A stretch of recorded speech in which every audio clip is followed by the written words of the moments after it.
अच्छा 1 मिनट का वेट कर लेते हैं सो दैट सारे स्टूडेंट जो है वो रिज्वाइन कर लें, फिर उसके बाद आफ्टर 1 मिनट कंटिन्यू करते हैं।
ओके क्लास कंटिन्यू करते हैं।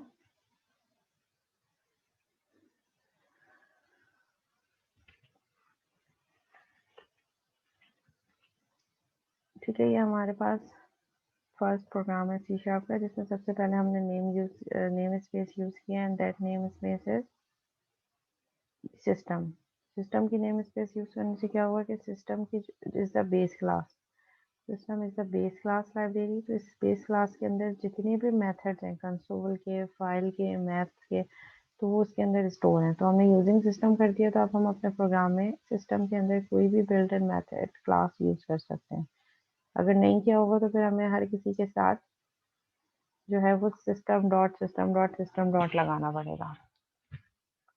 ठीक है, उसके बाद हर, क्योंकि C sharp object oriented programming language है, तो उसको हमने किस तरीके से डिफाइन कर दिया, class hello world. Class is the keyword and hello world is the name of class. ठीक है, आप क्लास का नाम कुछ भी रख सकते हैं, लेकिन जो है वो ये चीज डिस्क्राइब है कि आप इस तरीके का नाम लिखें जिससे पता चले कोई मीनिंगफुल नेम हो।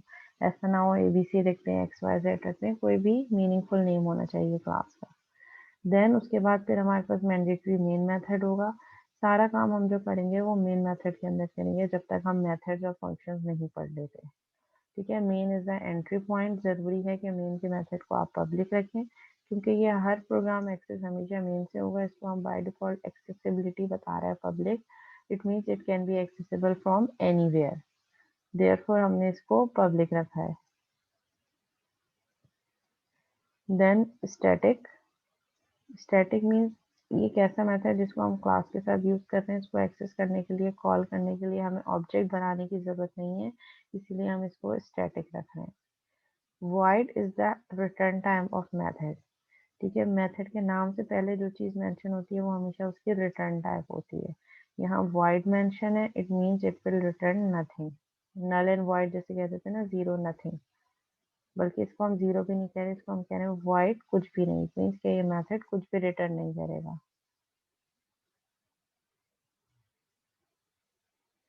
And main is the name of method. ठीक है, जो कि एंट्री पॉइंट है। और आगे जो राउंड ब्रैकेट्स हैं, यहाँ पे अगर हम जब कभी मेथड बनाएंगे तो यहाँ पे हम आर्ग्यूमेंट देना चाहें तो दे सकते हैं, बट मेन मेथड का फॉर्मेट हम यही रखेंगे। जो चीज़ हम मेन मेथड के अंदर प्रिंट करवाएंगे वो एज इट इज प्रिंट हो जाएगी। जब मैं प्रोग्राम को रन करूंगी तो पहले प्रोग्राम कंपाइल होगा, कंपाइल होने के बाद फिर ये रन होगा, और फिर हमारे पास मेमोरी में जो स्पेस होगी वो स्पेस लेगा रनिंग के लिए।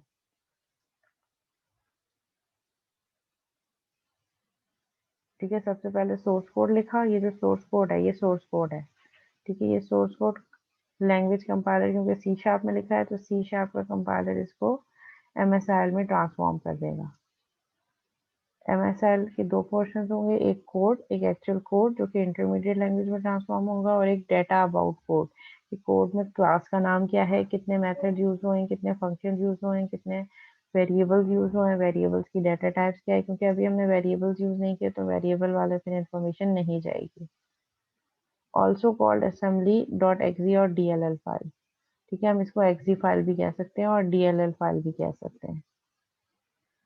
फिर वो मेटा डाटा हमारे पास किसमें जाएगा, बिफोर इंस्टॉलेशन और the first time each method is called. जितने भी मेथड होंगे, जो प्रोसीजर होंगे, वो सारे CLR के जस्ट इन टाइम कंपाइलर के पास जाएंगे, और जस्ट इन टाइम कंपाइलर उसको नेटिव कोड में ट्रांसफॉर्म कर देगा। तो ये हमारे पास मैकेनिज्म है, ये हमारे पास प्रोसीजर है। जी, यहाँ पे किसी का कोई सवाल?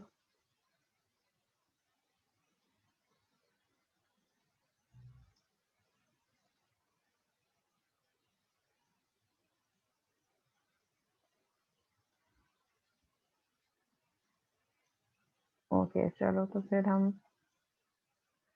एडिटर पे आ जाते हैं।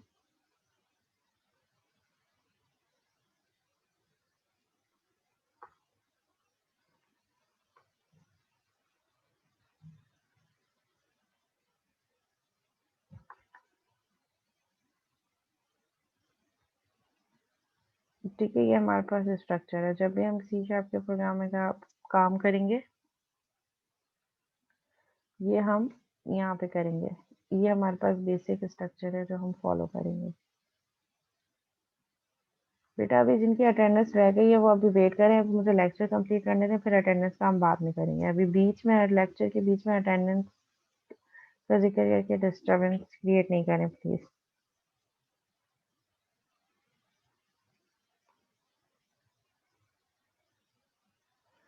ठीक है, तो ये हमारे पास मेन बेसिक स्ट्रक्चर है। ये आपके पास व्यू हो रहा है कोड? अच्छा, मेरे पास अभी मशीन में कुछ प्रॉब्लम है, विजुअल स्टूडियो मेरे पास इंस्टॉल नहीं हुआ, मैंने विंडोज इंस्टॉल करवाई है। तो जब तक मैं मेरे पास वो विजुअल स्टूडियो इंस्टॉल नहीं है, जब तक मैं इसको ये ऑनलाइन कंपाइलर से चलाऊंगी। आप इसको अपने पास विजुअल स्टूडियो पे चलाइएगा, ठीक है?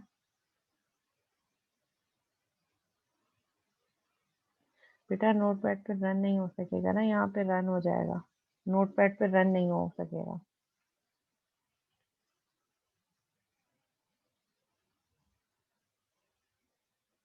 मेरे पास विजुअल स्टूडियो ही नहीं है, तो फिर वो सीडीएम में कमांड प्रॉम्प्ट में जाके कैसे रन होगा? जब विजुअल स्टूडियो ही नहीं है तो रन कैसे होगा? इसीलिए मैं इसको ऑनलाइन कंपाइलर पे चला रही हूँ, online C sharp compiler, so that मेरे पास प्रोग्राम रन भी हो सके। ठीक है, मैंने यहाँ पे क्या किया, कंसोल डॉट राइट। ठीक है, जैसे ही मैंने कंसोल की क्लास राइट डाउन की, उसके बाद मैंने कंसोल डॉट, तो ये कंसोल की क्लास के जितने बिल्ट इन मेथड्स हैं, ये ना तो मैंने बनाए या आपने, ना ही आपने बनाए, ये प्री डिफाइंड मेथड है जिनको हम फ्रेमवर्क क्लास लाइब्रेरी कह रहे हैं।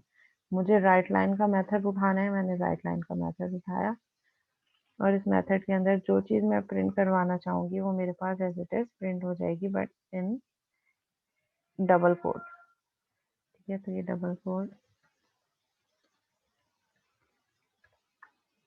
मैंने ये यहाँ पे प्रिंट करवा दिया, run.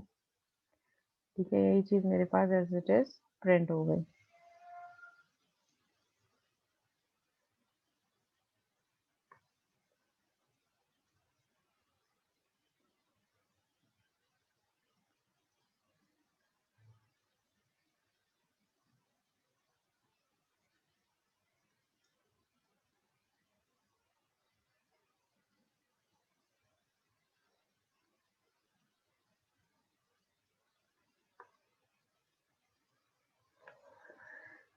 Main is the method, जो मेथड है वो मेन है। पब्लिक इज एक्सेस मॉडिफायर, जो एक्सेसिबिलिटी बता रहा है कि ये कहाँ कहाँ से एक्सेस हो सकता है, हमने इसको पब्लिक रखा है, it means it can access from anywhere. Static जो है, ये हमारे पास मेथड की हमने टाइप रखी है, दो टाइप के मेथड होते हैं, static non static method. Static method वो होते हैं जो डायरेक्ट क्लास के नाम के साथ एक्सेस हो जाते हैं, नॉन स्टैटिक वो होते हैं जिसके लिए क्लास का पहले ऑब्जेक्ट बनाना पड़ता है। तो अभी हम पीएफ प्रोग्रामिंग फंडामेंटल पढ़ रहे हैं, ऑब्जेक्ट ओरिएंटेड की डिटेल में नहीं जा रहे, इसलिए हमने इस मेथड को स्टैटिक रखा है। And next, void is the return type of method, कि ये मेथड जब वापस जाएगा तो अपने साथ ये क्या वैल्यू रिटर्न करके जाएगा। तो यहाँ पे हमारे पास void है, इट मीन्स ये मेथड कुछ भी रिटर्न नहीं करेगा। एंड जो एक्चुअल मेथड है वो मेन है, बाकी ये सारे जो है ये इसके हमने जो है वो एक्सेस मॉडिफायर्स और टाइप डिफाइन किए। मेथड जो है एक्चुअल मेथड वो मेन का मेथड है। अपने साथ विजुअल स्टूडियो अब नेक्स्ट क्लास में खोल दिया करें, ओपन किया करें विजुअल स्टूडियो, सो दैट जो चीज़ मैं यहाँ करवाऊँ वो आप अपने पास विजुअल स्टूडियो पे भी रन कर दिया करें। अगर अभी है तो आप उसको ओपन कर लें, वो ओपन होने में भी थोड़ा टाइम लेता है, जब तक समझ लें। पब्लिक एक्सेस एक्सेसिबिलिटी है कि ये मेन का मेथड कहाँ से एक्सेस हो सकता है। जब हम सी शार्प की बात करते हैं तो सी शार्प में हमारे पास डिफरेंट एक्सेसिबिलिटी ऑपरेटर है, पब्लिक है, प्राइवेट है, प्रोटेक्टेड है। सो प्राइवेट और प्रोटेक्टेड आप ऊपर देखेंगे, अभी हम यहाँ पे हर चीज़ पब्लिक करेंगे। पब्लिक का मतलब है हर जगह से एक्सेस हो सकता है, किसी भी क्लास में डिफाइन हो, यू कैन एक्सेस इट। तो main is an entry point है, उसके लिए जरूरी है कि हम उसको पब्लिक रखें। अच्छा, कंसोल डॉट राइट लाइन एक और मेथड होता है, console dot right. Console dot right और कंसोल डॉट राइट लाइन में बेसिक डिफरेंस ये है कि कंसोल डॉट राइट लाइन जो चीज़ आपने यहाँ इनपुट दी है उसको प्रिंट करेगा, और प्रिंट करने के बाद लाइन का ब्रेक दे देगा। ठीक है, जैसे मैं यहाँ पे करूँ कंसोल डॉट राइट,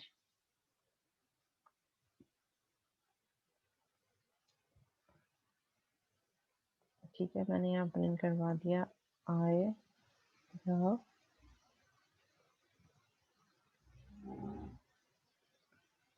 ठीक है, ये मैंने प्रिंट करवा दिया।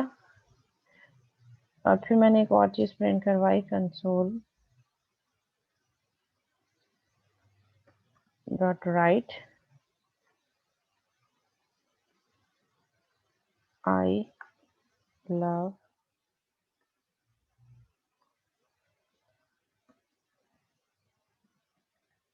प्रोग्रामिंग।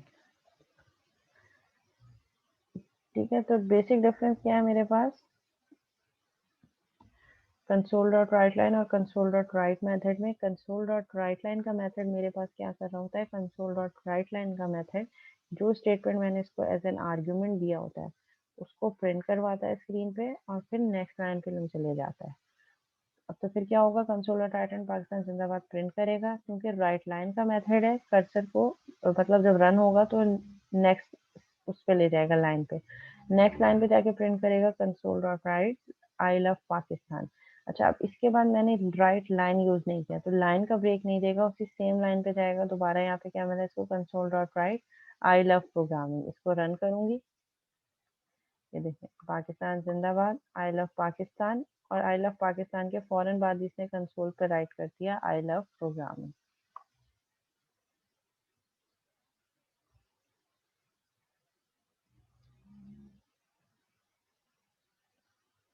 ठीक है, अब मैं अगर एक और स्टेटमेंट यहाँ लिखती हूँ और उसमें मैं करूँ कंसोल डॉट राइट लाइन, तो वो इसके बाद भी इसी लाइन पे लिखेगा आई लव प्रोग्रामिंग वाली लाइन में, और फिर उसके बाद नेक्स्ट लाइन का ब्रेक देगा। क्योंकि कंसोल डॉट राइट लाइन की क्या फंक्शनलिटी है, कंसोल पे जाके लिखो, राइट पहले है और फिर लाइन का ब्रेक दो। तो कंसोल डॉट राइट,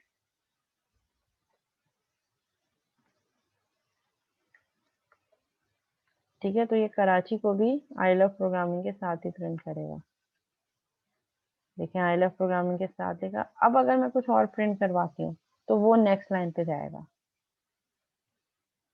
ठीक है, मैं यहाँ अगर कुछ और प्रिंट करवा देती हूँ कंसोल डॉट राइट, तो अब मेरा कर्सर नेक्स्ट लाइन पे जाएगा।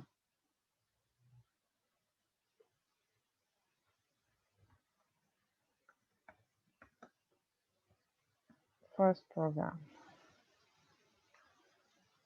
ठीक है, और इसको हम रन कर देते हैं। देखें अब ये नेक्स्ट लाइन पे ले गया, क्योंकि मैंने इसको क्या कहा, कंसोल डॉट राइट, कंसोल पे जाके लिखो कराची और फिर नेक्स्ट लाइन पे ले जाओ कर्सर को, तो वो नेक्स्ट लाइन पे ले गया। और यहाँ पे मैंने क्या कर दिया, console dot write first program, तो नेक्स्ट लाइन पे इसने फर्स्ट प्रोग्राम राइट डाउन कर दिया। तो कंसोल डॉट राइट लाइन और कंसोल डॉट राइट में डिफरेंस ये है कि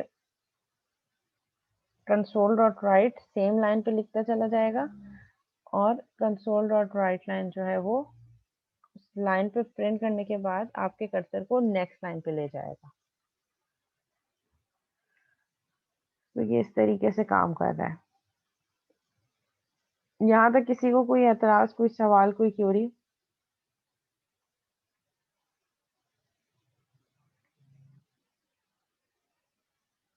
बेटा फर्क तो पड़ता है ना, एक जगह राइट लाइन, अगर मैं राइट लाइन हटा दूं तो ये सारी की सारी स्टेटमेंट एक ही उसमें आ जाएंगी, आउटपुट में तो फर्क पड़ेगा। अब मैं इसको प्रिंट करवाऊं, पड़ा, फर्क नहीं पड़ा, इसने सब एक ही उसमें प्रिंट करवा दिया। अच्छा, अगर मैंने स्पेसिंग करनी है तो स्पेसिंग के लिए हम क्या यूज करेंगे, एक चीज और हम यूज कर सकते हैं कि अगर आप कंसोल डॉट राइट का ही मेथड यूज कर रहे हैं, you can use escape sequences slash n new line के लिए यूज होता है। तो अगर आप राइट लाइन का मेथड यूज नहीं कर रहे, सारे के सारे कंसोल डॉट राइट के मेथड है, तो अगर आप इन्वर्टेड कॉमास के अंदर स्लैश एन प्लेस कर देंगे तो जहां स्लैश एन होगा वो वहीं पे आपकी लाइन को ब्रेक कर देगा। लेट से अगर मैं आई लव के बाद स्लैश एन पुट इन करती हूँ तो ये आई लेफ्ट के प्रिंट करेगा, उसके बाद जैसे स्लैश एन मिलेगा नेक्स्ट लाइन पे ले जाएगा कर्सर को। पाकिस्तान जिंदाबाद आई लव, और आई लव के बाद फौरन इसने लाइन को ब्रेक करके नेक्स्ट लाइन पे ले गया।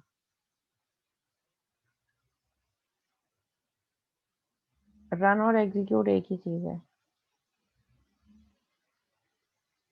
ठीक है, अच्छा अगर मुझे स्पेस देना है तो एक चीज ये हो सकती है कि मैं वैसे ही स्पेस दे दूं, जैसे यहाँ पे आई लव, फिर इसके बाद यहाँ भी स्पेस दे दूँ, तो सारी चीज़ें ऑटोमेटिकली स्पेस में आ रही होंगी, which is not a good approach. ठीक है, हम इसके लिए ये कर सकते हैं कि we can use /t/n for new line and /t for tab. ठीक है, मैं इसको कह रही हूँ कि नई लाइन पे लेके जाओ /n आई लव पाकिस्तान, और इस पे जो है वो नेक्स्ट लाइन पे नहीं लेके जाओ, नेक्स्ट टैब पे ले जाओ आई लव प्रोग्रामिंग कराची। इसको भी /t, जितना टैब देंगे उतनी ज़्यादा स्पेस होगी, 2 टैब 3 टैब दे दी तो वो 3 स्पेस वाइट स्पेसेस कंसीडर करेगा। और फिर फर्स्ट प्रोग्राम को /n न्यू लाइन पे प्रिंट कर दो। तो जहाँ जहाँ मैंने /n/t यूज़ किया होगा उसी के अकॉर्डिंगली वो मेरे कोड को एग्जीक्यूट कर देगा।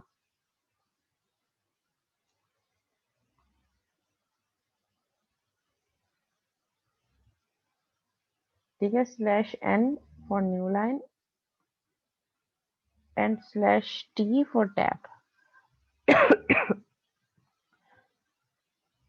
ये मेरे पास कंसोल डॉट राइट और कंसोल डॉट राइट लाइन का डिफरेंस है।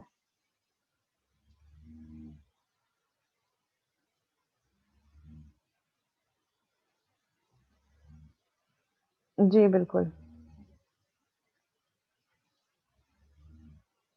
और अगर मैं इसको फर्स्ट प्रोग्राम /t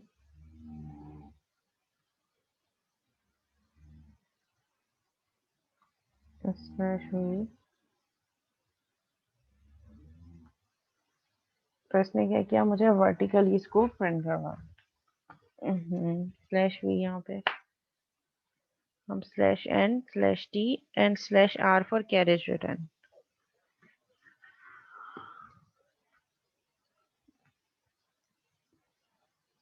ठीक है, इसकी कोई नेम स्पेस नहीं है हमारे पास आने वालों के।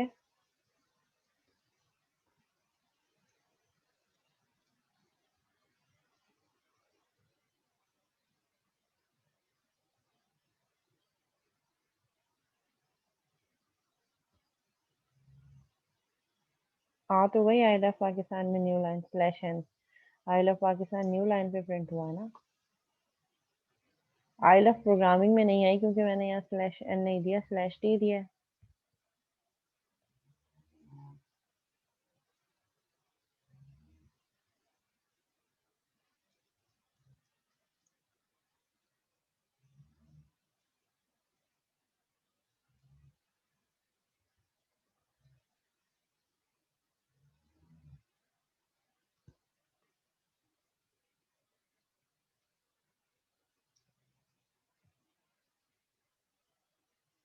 ठीक है, अब हम देखते हैं कि अगर हम कोई वेरिएबल डिक्लेयर करते हैं, जी उसामा, अगर हम कोई वेरिएबल डिक्लेयर करते हैं, ठीक है, लेट्स से मैंने एक वेरिएबल डिक्लेयर किया int a is equal to 10। ठीक है, एक वेरिएबल या वेरिएबल जब भी डिक्लेयर करते हैं तो वेरिएबल डिक्लेरेशन का तरीका ये है कि सबसे पहले उसकी डाटा टाइप, कि किस टाइप का डाटा उसमें स्टोर हो सकता है, then name of variable, variable का नाम, और फिर उसके बाद अगर आप कोई वैल्यू देना चाह रहे हैं, इनिशियलाइजेशन करवाना चाह रहे हैं, तो इनिशियलाइजेशन। ठीक है, int a is equal to 10। अब मैं चाह रही हूँ कि मैं इस वेरिएबल की वैल्यू को प्रिंट करवाऊँ। तो वेरिएबल की वैल्यू को प्रिंट करवाने के लिए आप सिंपल वेरिएबल का नाम लिख देंगे और वो विदाउट इन्वर्टेड कॉमास। ठीक है, ये राइट लाइन का मेथड है। इसमें हम, अगर मैं वेरिएबल का नाम प्रिंट करवाना चाहूँ ए, तो ये ए की जगह क्या प्रिंट करेगा, क्योंकि ए मैंने इन्वर्टेड कॉमास के अंदर नहीं लिखा। अगर मैं ए इन्वर्टेड कॉमास के अंदर लिखूंगी तो वो समझेगा कि ये फॉर्मेटेड स्ट्रिंग है और ए एज इट इज प्रिंट करवा देगा जैसे मैंने इनपुट दिया ए। /n करके कर देते हैं, या इसको कंसोल डॉट राइट लाइन कर देते हैं। ठीक है, इसने ए प्रिंट कर दिया क्योंकि मैंने इन्वर्टेड कॉमास के अंदर लिखा है। जो चीज़ हम एज इट इज प्रिंट करवाना चाह रहे हैं उसको हम इन्वर्टेड कॉमास के अंदर लिखेंगे। और अगर मैं चाह रही हूँ कि मेरे पास ए की वैल्यू प्रिंट हो तो मैंने इसको आउटसाइड इन्वर्टेड कॉमा लिखा। अब मेरा कंपाइलर फौरन अंडरस्टैंड कर जाएगा कि ये ए कोई ना कोई वेरिएबल है जो कि मैंने ऊपर डिक्लेयर किया है। तो मैंने जब ए प्रिंट करा तो ये क्या प्रिंट करेगा, ए की वैल्यू विच इज 10। तो इट इज प्रिंट 10। अब मैं चाह रही हूँ कि मेरे पास वैल्यू के साथ साथ कोई फॉर्मेटेड स्ट्रिंग भी आए। फॉर्मेटेड स्ट्रिंग मीन्स पहले कुछ लिखा हुआ है उसके बाद वेरिएबल प्रिंट हो। तो मैं इसको कर देती हूँ वैल्यू ऑफ, जो चीज़ हमने एज इट इज प्रिंट करवानी हो वो हमेशा डबल कोट के अंदर आती है। वैल्यू ऑफ वेरिएबल इज, ठीक है, फिर इन्वर्टेड कॉमा क्लोज हो गया। अब क्योंकि हम दो चीज़ें एक साथ कर रहे हैं, एक हम फॉर्मेटेड स्ट्रिंग यूज़ कर रहे हैं, एक हम वेरिएबल का नाम यूज़ कर रहे हैं, तो यहाँ पे मेरे पास दो पॉसिबिलिटीज है। एक तो ये कि हम यहाँ पे प्लस लगा दें। प्लस यहाँ पे as a concatenation operator use हो रहा है। कंकैटिनेशन ऑपरेटर मतलब ये कि ये कंपाइलर को ये बता रहा है कि प्लस से पहले इन्वर्टेड कॉमास के अंदर जो चीज़ है वो एज इट इज प्रिंट कर दो, और प्लस इसके साथ ए को भी प्रिंट कर दो। ए इन्वर्टेड कॉमास के बाहर है तो ए क्या है, एक वेरिएबल है, इसकी वैल्यू प्रिंट कर देगा। तो it will print value of variable is, आगे प्लस करके ये ए की value which is 10। Value of variable A is 10, plus कर दिया 10, यानी कि दो अलग अलग फॉर्मेट की चीज़ों को प्लस करके इसने मुझे प्रिंट करवा दिया। एक ये तरीका होता है। दूसरा मेथड ये होता है अगर हमने वेरिएबल की वैल्यू प्रिंट करवानी हो, वैल्यू ऑफ वेरिएबल इज, मैं ये चाह रही हूँ कि इस वाली जगह पे मैं कंकैटिनेशन ऑपरेटर यूज़ नहीं करूँ, मैं यहाँ पे इंडेक्सिंग यूज़ कर सकती हूँ। इंडेक्सिंग कैसे यूज़ होगी, कॉमा ए। इंडेक्सिंग हम यूजली वहाँ यूज़ कर रहे होते हैं जब हमें एक से ज़्यादा बहुत सारी वैल्यूज प्रिंट करवानी हो। तो ये इस ज़ीरो वाली जगह पे जहाँ मैंने ये इंडेक्सिंग रखी है ज़ीरो, यहाँ एक की वैल्यू प्रिंट कर देगा। अगर मेरे पास एक से ज़्यादा वेरिएबल्स हैं, int b is equal to 20, मैं चाह रही हूँ variable value of variable a is print हो पहले, a is this and b is, अच्छा अब b नेक्स्ट है, इंक्रीमेंट 0 से स्टार्ट हुआ तो सेकंड पोजीशन 1 होगी, और मैं यहाँ पे क्या दे दूंगी, a comma b। Value of variable a is 10 and b is 20। मैं इसी फॉर्मेट में जैसे मैंने प्रिंट करवाया, जीरो हमेशा जो फर्स्ट, अगर आप इंडेक्सिंग यूज कर रहे हैं वेरिएबल को प्रिंट करने के लिए तो हमेशा जीरो से स्टार्ट होगी। तो value of variable a is zero, इस जीरो की जगह ये फौरन चेक करेगा कि इन्वर्टेड कॉमास के बाहर क्या नेम है, it is a, so it will print value of variable a is 10 and b is as it is print हो जाएगा। 1 इसको जैसे ही इस वाले मेरे पास जो है वो ब्रेसेस में मिला, करली ब्रेसेस में 1, ये फौरन देखेगा कि इन्वर्टेड कॉमास के बाहर सेकंड ब्रैकेट वाली वेरिएबल कौन सा है, b है, तो it will print value of b which is 20। अगर मैं चाह रही हूँ कि एक और वेरिएबल डिक्लेयर करूँ, int c is equal to a plus b, और यहाँ मैं प्रिंट करवा दूँ value of variable is this, b is this and sum is,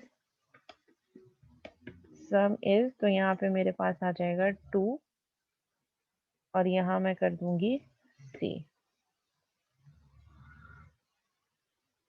value of variable a is 10, b is 20 and sum is 30, जो c की value है जो कि a प्लस b है। हम चाहें तो हम इसको यहाँ से हटा दें, हम डायरेक्ट सम क्या कर दें, c हटा करने के बजाय a प्लस b, और यहाँ पे ठीक है, तो ये a की वैल्यू उठाएगा, b की वैल्यू उठाएगा और रन कर देगा। अच्छा, इसमें हमें एक डिसएडवांटेज ये है कि अब जब जब मुझे a प्लस बी करना होगा, मैंने उसको किसी वेरिएबल में स्टोर नहीं करवाया,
ओके क्लास, जिन स्टूडेंट्स की फर्स्ट सेशन की अटेंडेंस रह गई है इंटरनेट की वजह से, वो अपने स्टूडेंट नेम और आईडी यहाँ पे सेंड कर दें।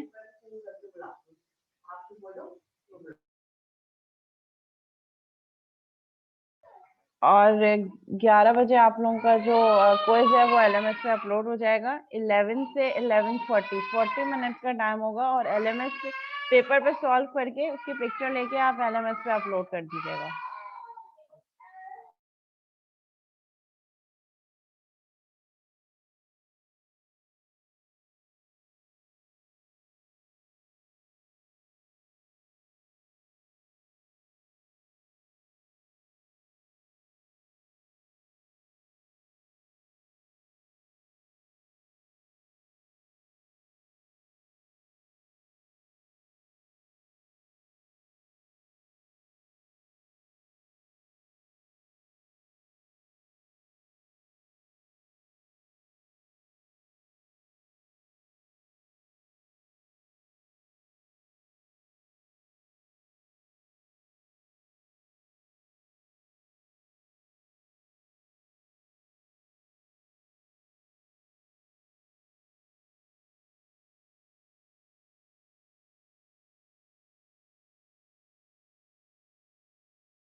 हसान आपकी फर्स्ट क्लास है, हसान बिन जायद 11699।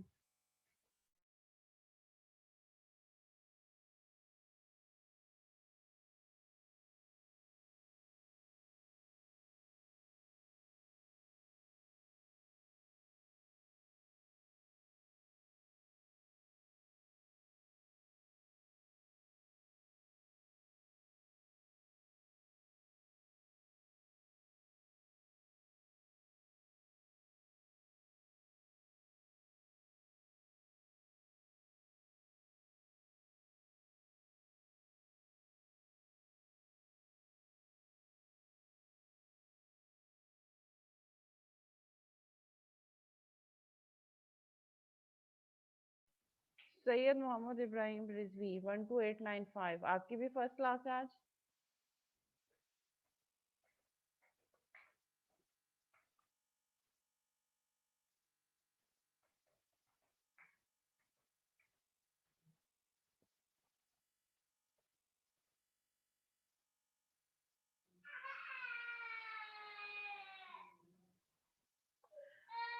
1 मिनट में अटेंडेंस का इशू रिजॉल्व कर लूँ। 12830, फिर क्विज का भी बता देती हूँ। 12830, हाफिज अब्दुल हसीब 12830।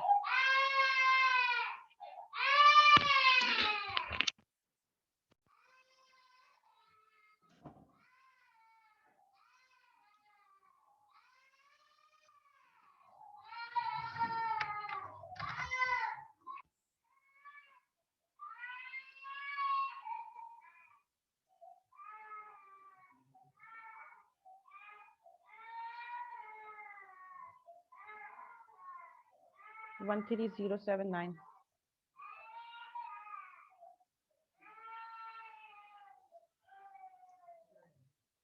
मोहम्मद हसान खान, ठीक है, आपकी भी लगा दी है मैंने प्रेजेंट। अच्छा, मीटिंग एंड होने वाली है, सेम मीटिंग आईडी पे दोबारा ज्वाइन करेंगे। आप मुझे जो है